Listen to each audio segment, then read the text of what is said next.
Um dia a gente faz um podcast de contar o que acontece, vocês ficam assustados. Só que nada disso me atinge. Porque o meu foco é outro. Eu tenho outro foco. Eu quero, por exemplo, na orquestra, eu chego lá, cara, eu vou com tampão de ouvido. Eu tenho toda uma tática. Eu fico focado no que eu estou fazendo fora da orquestra. O que eu faço na USESP, não já é faço. tampão de ouvido literal. Tampão de ouvido literal. Eu te mostro aqui depois. Eu tenho ele. Você entra lá com... Tem música que eu não suporto. Vou fazer o quê?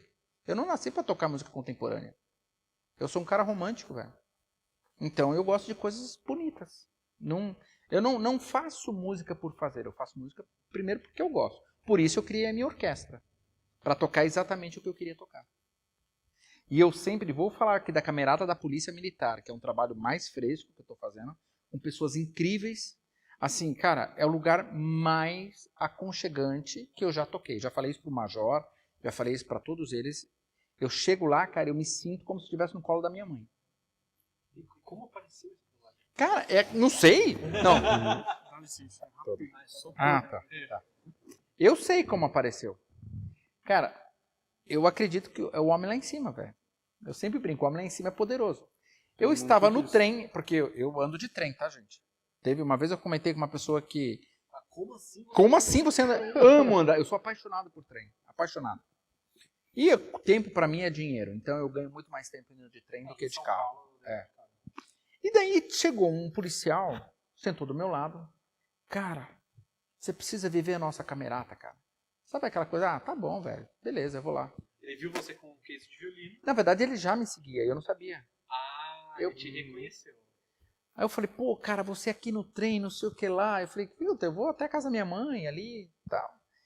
Beleza, eu vou lá, cara. E que jeito, né? Aí um outro dia, de novo, cara, a gente foi conversando. Ah, eu vou lá, beleza. Aí no terceiro dia, engraçado, terceiro dia, eu tava com a minha filha, que ela foi até a Sala São Paulo, e a gente tinha que voltar de trem.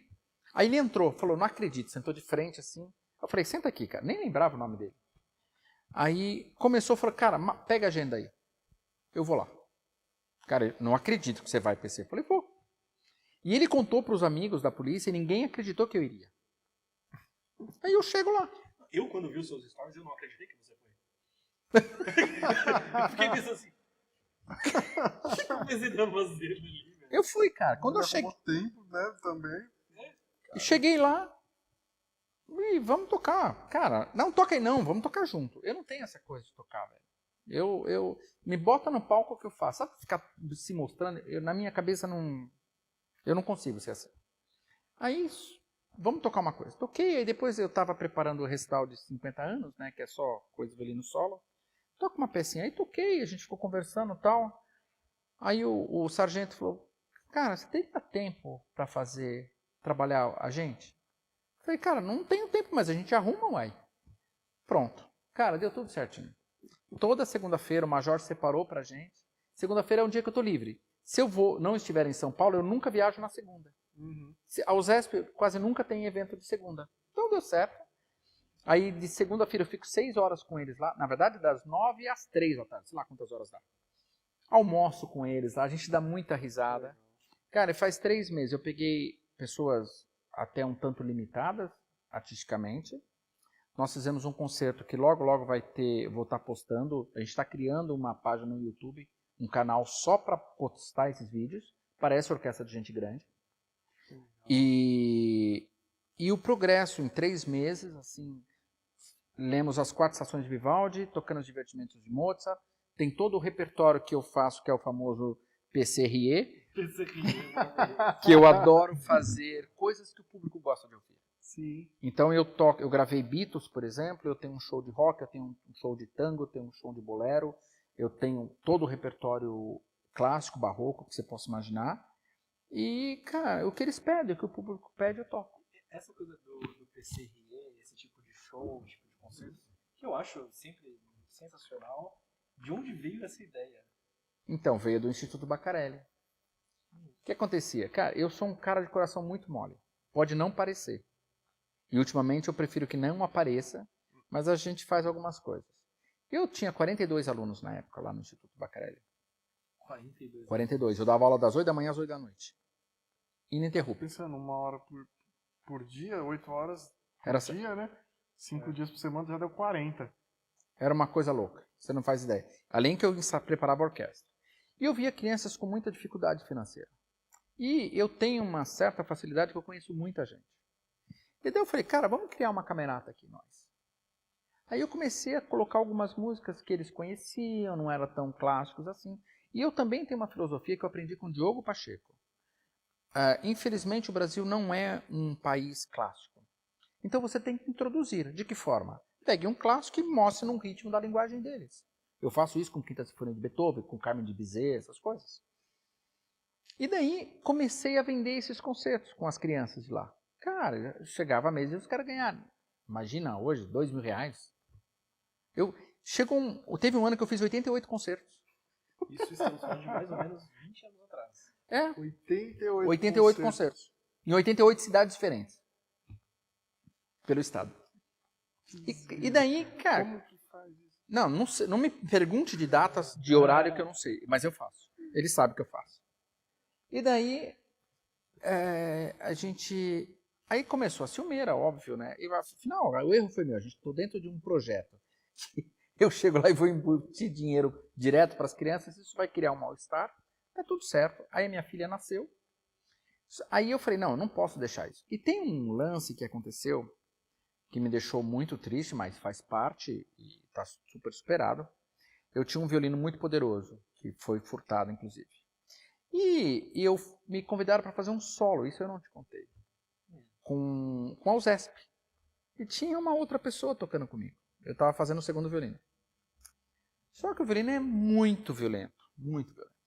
E daí eu lembro, o saudoso e queridíssimo Oliver Toni, que foi meu paizão também. Ele chegou para a pessoa e falou em italiano, falou, cara, eu só ouvi o violino do PC. Não precisa falar mais nada, né? Nunca mais toquei nem em velório lá, pelo menos. Mas tudo bem. Aí o que eu fiz? Eu falei, não, para mim não tem barreira. Eu criei a minha orquestra, eu tinha grana. Aí criei a orquestra com os músicos da USESP.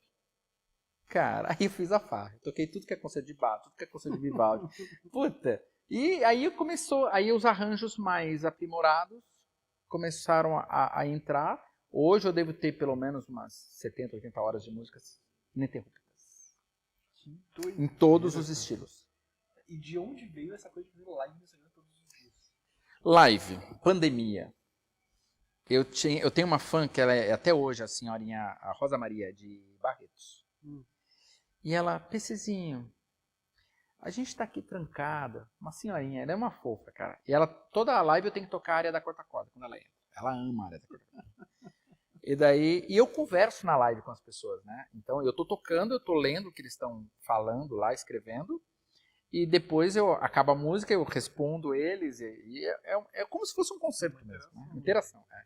E é no Instagram e no TikTok. E no TikTok, eu coloco os dois celulares ali, eu vou lendo os dois. E a Laura às vezes é produção. E a Laura fica... às vezes tem alguma coisa que passa, ela escreve pra mim e me mostra, minha filha, né? É divertido. Aí, ela falou assim, toca uma música pra mim. Vamos fazer live? Cara... Você imaginou que tinha uma música da USESP que era TikToker? Não, eu tô aqui assim. Não, o TikTok tá novo ainda, a coisa tá pegando agora. Aí, cara, aí eu toquei. Puta, derrubei o celular, foi uma bagunça.